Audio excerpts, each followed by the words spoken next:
podcast. I'm Martha Lane Fox, and I have two jobs. I am President of the British Chambers of Commerce, and I am Chancellor of the Open University, which I think we can agree are two of the best jobs in the world. And I'm really pleased to have two fantastic women here with me today, colleagues from the British Chambers of Commerce, Shevaun Haviland and Jane Gratton. Thank you for coming. I'm going to come back and ask you to tell us a bit more about what you do in a second. But we're looking at skills in the UK in this podcast, based on the OU's recent business barometer. Anyway, first, Shevaun, tell me a bit about your amazing job, because I think you have next best job after me. So I am the Director General of the British Chambers of Commerce. That sounds very grand. Do you have a Well, robe? As someone said, wow, you're a director and a general. I was like, yeah, that's really cool. I'm all in for robes if anyone's offering. Okay, fine. Yes, and jewels. Listeners, take note.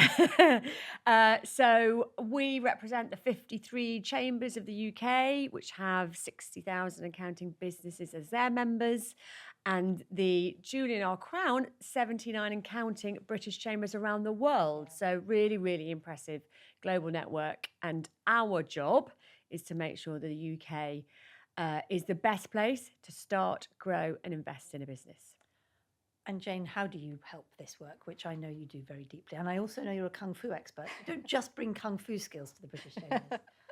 Yeah, so I'm a director in the policy unit at the British Chambers, but for the last 7 years or so, I've majored on employment and skills issues. So this is talking to businesses about their skills needs and talking to government about what they can do to help businesses fill those jobs.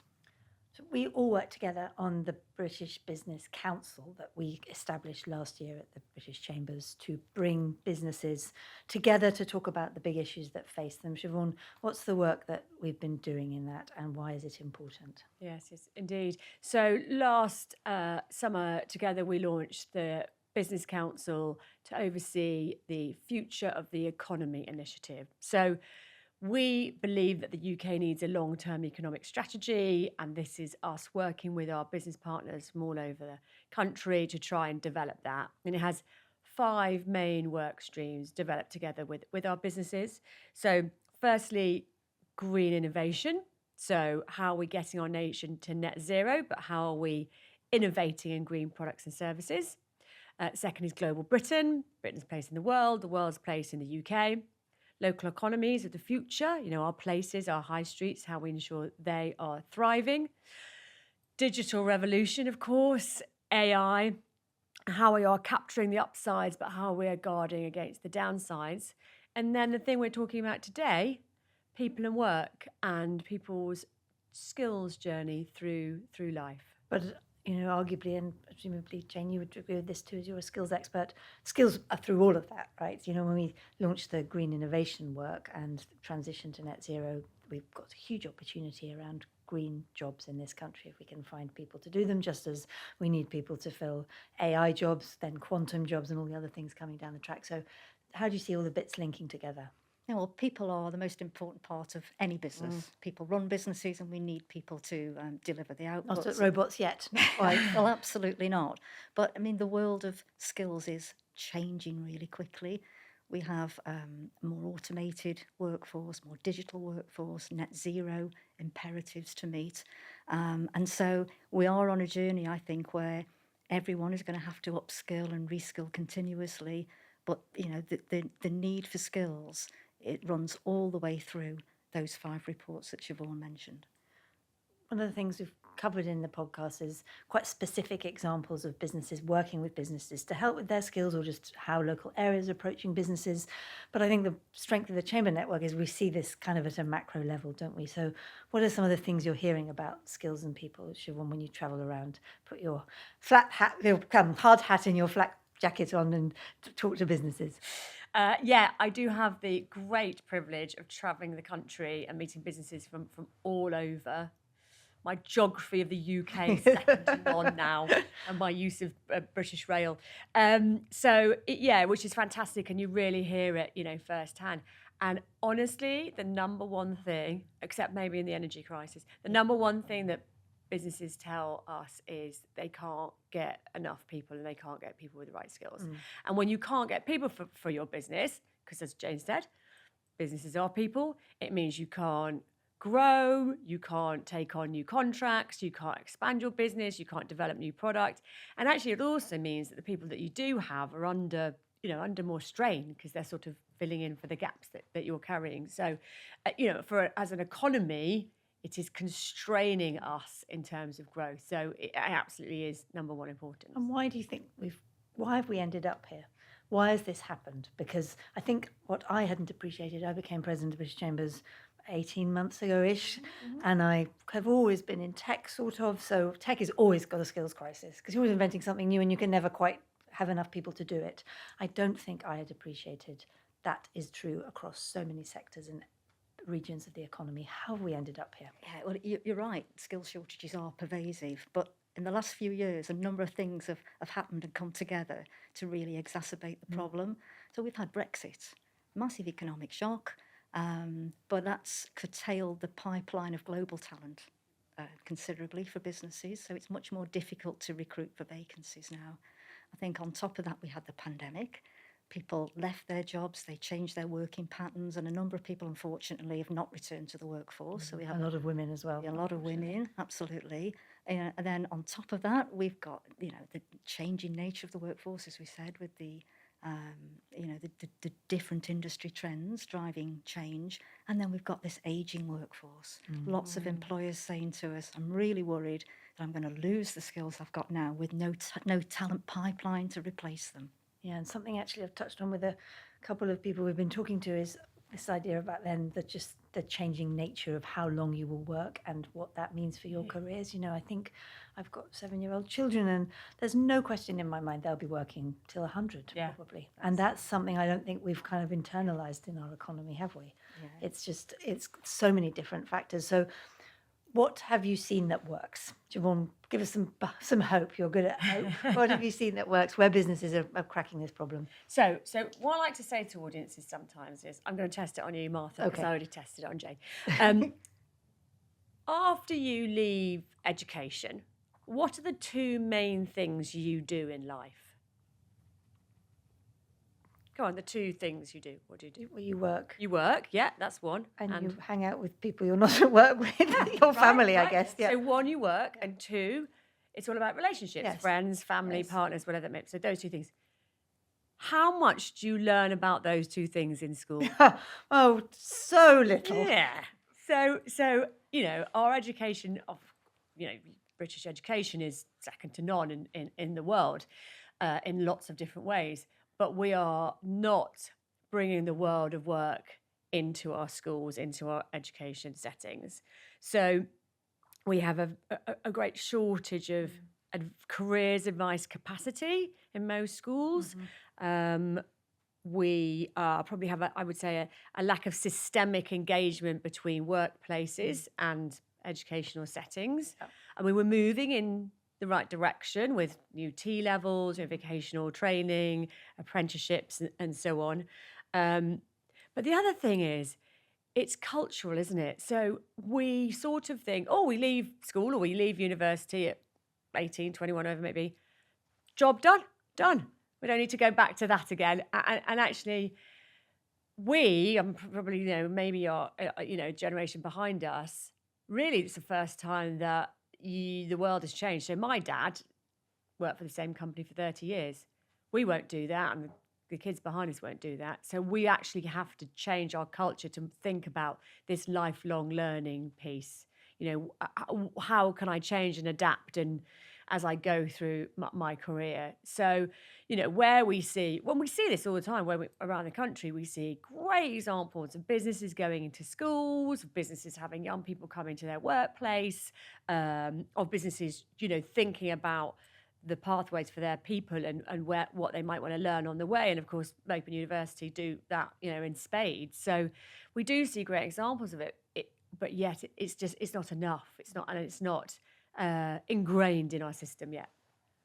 Do you have anything to add from a kind of policy perspective, Jane? Well, lots of employers are saying to us, help me to fill my skills gaps. I can't recruit successfully now. I'm not getting the candidates for the roles. There's a skills mismatch. So what can I do myself? And, what we're saying is the in-work progression, the in-work training is really critically important. So we're going to see, much more emphasis, I think, on lifelong learning.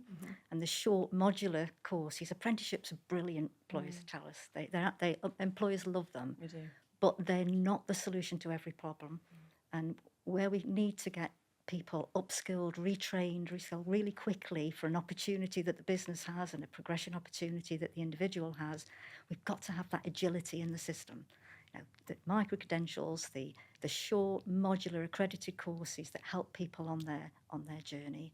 So I think that's going to be particularly important. But I think the other thing that we need to do is have much more of an understanding between employers and the education system on what those skills are, when they're going to be needed, and make sure that the job opportunities that employers are creating are aligned with the training provision and the careers advice and education that young people are getting, so that people are moving into those jobs seamlessly, really, and employers don't have these skill shortages.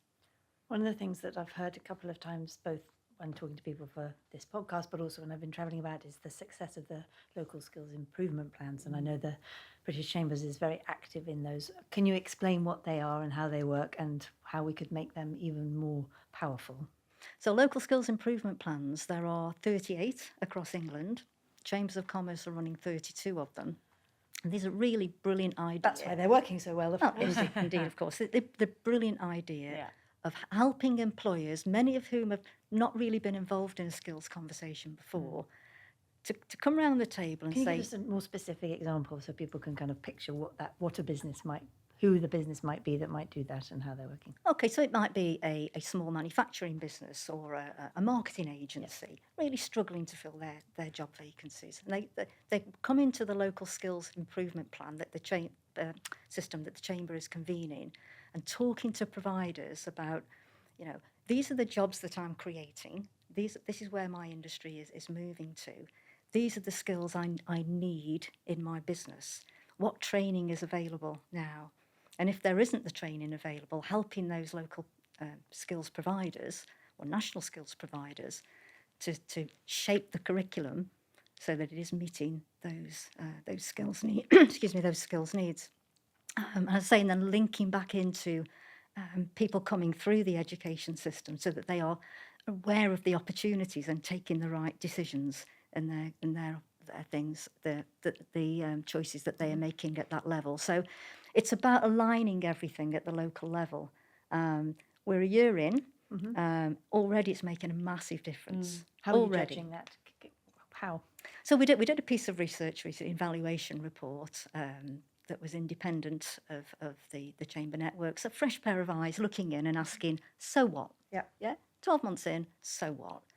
We've got employers engaged for the first time, more employees, over 65,500 businesses coming to the table, which is not insignificant. It's a big number. Many of whom have never been asked this question. Never been asked before. Yeah, that's very surprising, isn't it? So they're coming to the table.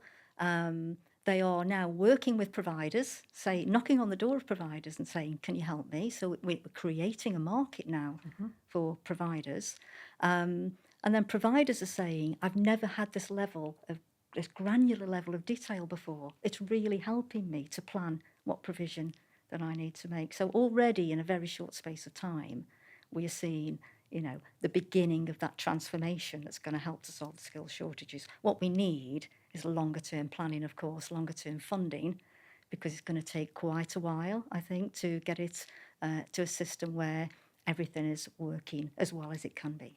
Because you have to move these systems, don't you? So, in an area as a sixth form college, for example, you were teaching X and now you found out that the world's moved on and you need to teach Y, right?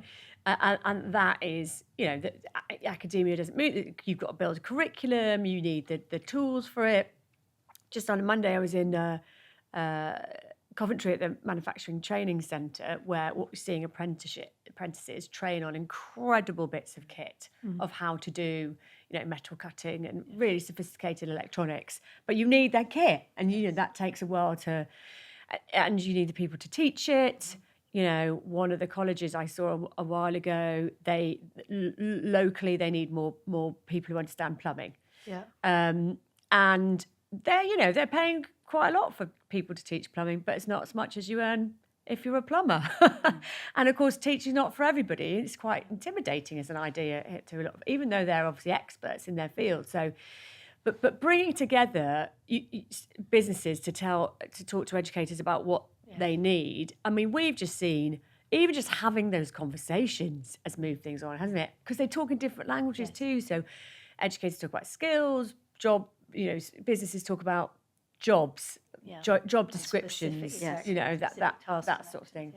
And there's a whole other area that was really uncovered, which is actually more about the softer side of work readiness, getting young people just ready. That's come up a few times. What do you go into a business, factory, office, whatever it may be, and the sort of confidence, communication, critical thinking type skills that are there. They're there in those young people. They just need to be brought out. Yes, and I feel very lucky that I was given quite specific tasks and actions around that when I first started working. But that is not the case for many people, is it? And you have to, as an employer, spend time and investment, and it might not always be a priority to do those things.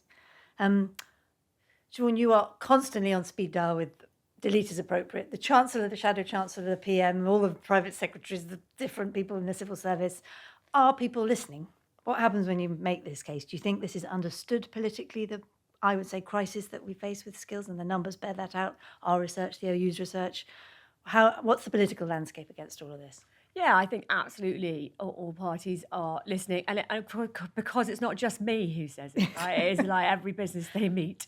And of course, they recognise that it's holding back our growth as an economy.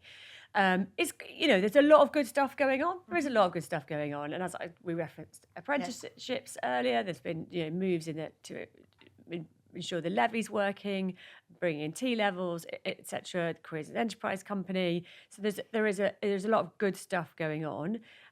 We need to keep moving, like LSIPs, moving down that path. But what we would say is the challenge that we have is because we don't have a national, I call it what you like, long-term economic plan, industrial strategy, whatever you want to label it, a plan for the UK economy, because dropping out of that, of course, will be a skills plan. Yes. So if you know where your economy's going, you know what skills you need to drive it in that direction. And without that, we're a little bit, it's a little bit fragmented still in places. So that's what we'd like to see more of. And then, everyone's heading in the same direction. And you've got to balance us training our people, ensuring people who are not in work, if they're out on long-term sick, I can help back into the workforce. If people need childcare, for example, you've seen some changes from this government recently. There's more to do in terms of just capacity and our immigration system. So an immigration system that's fit for the purposes of our economy. Yeah. So I'm going to wave a magic wand for you both. You'd both be spectacular prime ministers. I'm just interested to know, this could be an opportunity to launch any bids you might be interested in heading out there to the public. But if you were really only allowed one wish in policy terms around this agenda, what would you both pick?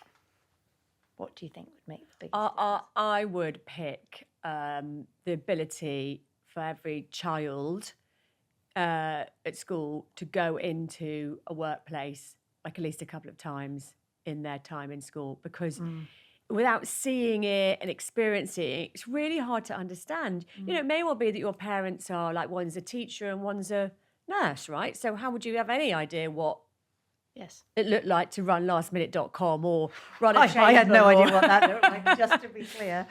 Or work in a factory. You wouldn't, and that's totally normal. And vice versa. Both your parents are business people. You've never been in a hospital setting as an employee. So I think that would really drive understanding. And you, Jen, you want to add one too? So the future talent pipeline is, of course, really important. But actually, 80% of your future workforce is in work now. Yeah. So we need to do a lot more about upskilling and reskilling, but getting some of people who aren't working because they're facing different barriers for all sorts of reasons back into work where they can contribute, and they can have better fulfillment because they're seeing in work progression as well. So it's about how you bring people back into work and how you progress them in work. Am I allowed one? I'm going to answer my own question. That's terrible, isn't it? As a Well, you're host? allowed because you're in charge. So Yeah, that's do it. you like- That's yeah. it.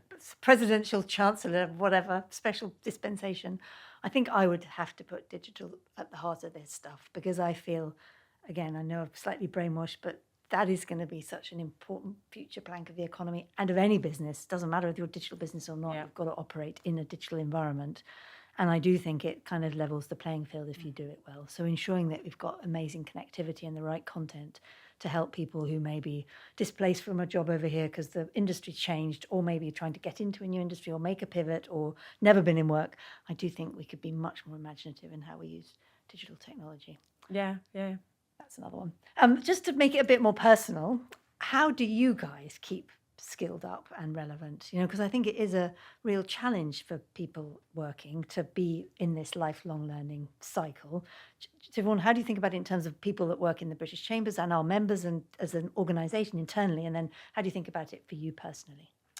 Yeah, I mean, so in work, we always think about our staff and their personal development and the balance between where we see a gap for the business and where they would personally like to develop. So we always ensure, like through the year, through our appraisal system, etc., that that people are getting, the development that they want and that we want, and so I think it works quite well.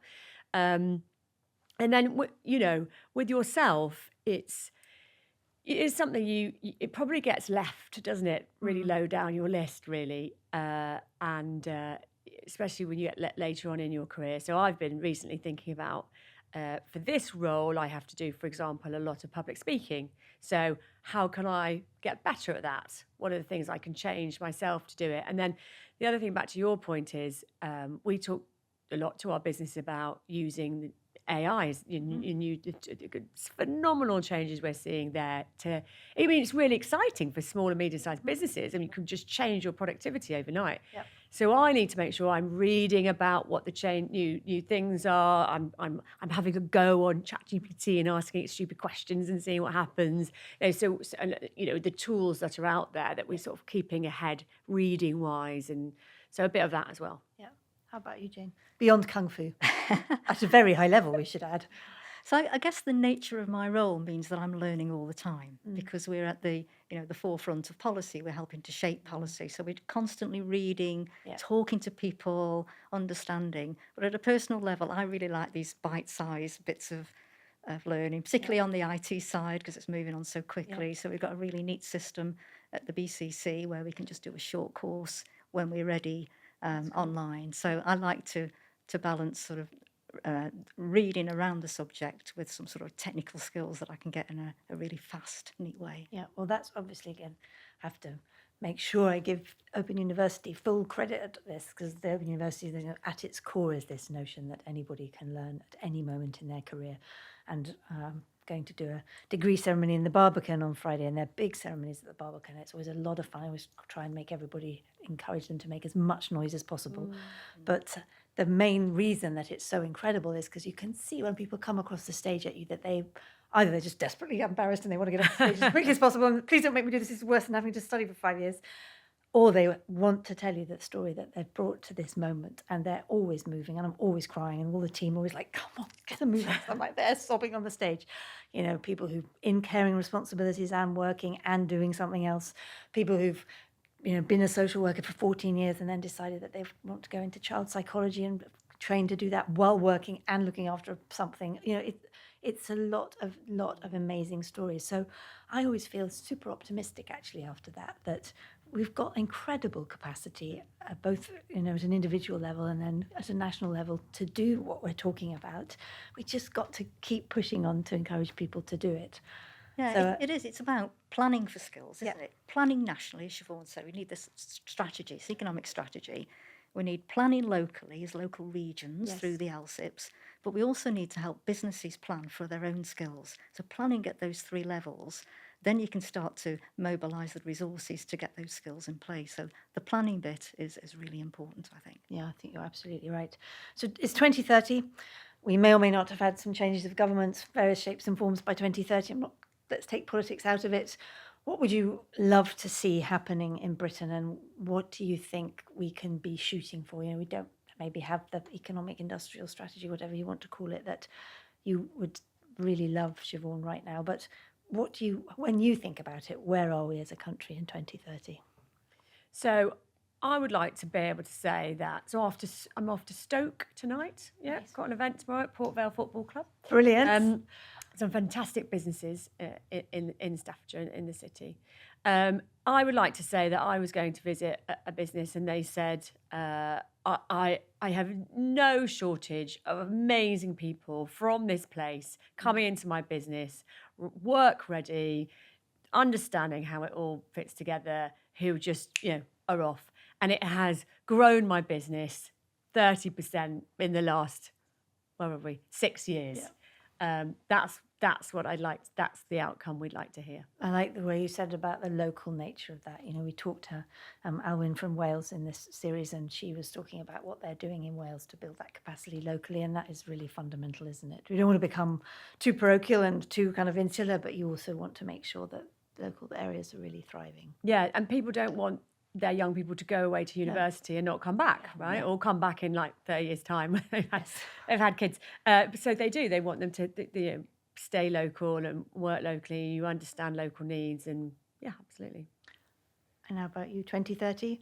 I think what would be great is in 2030, young people are coming out of school with understanding their transferable skills and having the really good basic skills in place, with this love of learning, with a real passion to keep learning rather than thinking it finishes when you leave school or college or university, and that they can find that training and they can move seamlessly between sectors, and that, this idea of employers being able to not always look for a perfect match at recruitment, but to be flexing recruitment as well and saying, you've got those transferable skills, you've got some really great experience, I can employ you and I can develop you on the job.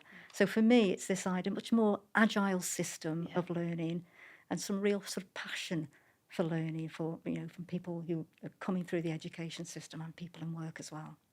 Okay, so anybody listening in positions of extreme power, we've got our wish list. Let's make it happen.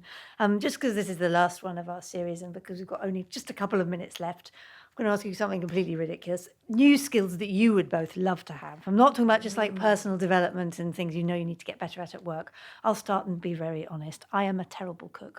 Literally, people run away from me when they think I might be providing some food for them. So I would like to learn to cook better. But more importantly, for my business life, I'd like to be able to speak a language really well, because I think we're terrible at speaking languages in this country. And I think it helps in terms of cultural and, expansion and general, just, sophistication and usefulness. So that's me. Jane, how about you? Okay. What skills? Well, I'm less than 5 foot tall. I'm quite petite. Didn't notice. And it's very difficult for me to get a choice of fashion clothes that I like to see. So what I'd really like to do is to learn to sew. Make your own Make clothes. my own clothes. That's a good one. I feel that's what I'd really achievable. like to do. My cooking definitely not, but you make it close 100%. Shevaun, you're perfect, of course. Obviously. I'm also a terrible cook, but I've no interest in learning, and a terrible linguist. But I'd love to be great at singing. Oh. Apparently, I don't know really if this is true, but some people say that my voice is terrible. I don't really agree with them. But even if it is, I'd love to be able to sing. Well, I don't want to give a personal plug, but you may or may not be aware that the country's premier karaoke business, Lucky Voice, is always open to you, Shevaun, if you need to go and practice in private in a padded room. On my own, apparently, yes, so no one else can hear it. Exactly. All right, well, thank you both so much. It's a great pleasure to work with you both, but also to be able to talk about this topic. We've had a great time talking to so many thought leaders in this series. So all that's left for me to do is to remind you that this is a podcast brought to you by the Open University and the British Chambers of Commerce. And we've been talking about the OU's Business Barometer, but I think we can agree that with all the people we've talked to over the series, we have got the answers. We just need to help them be executed. So thank you very much for listening. I'm Martha Lynn Fox.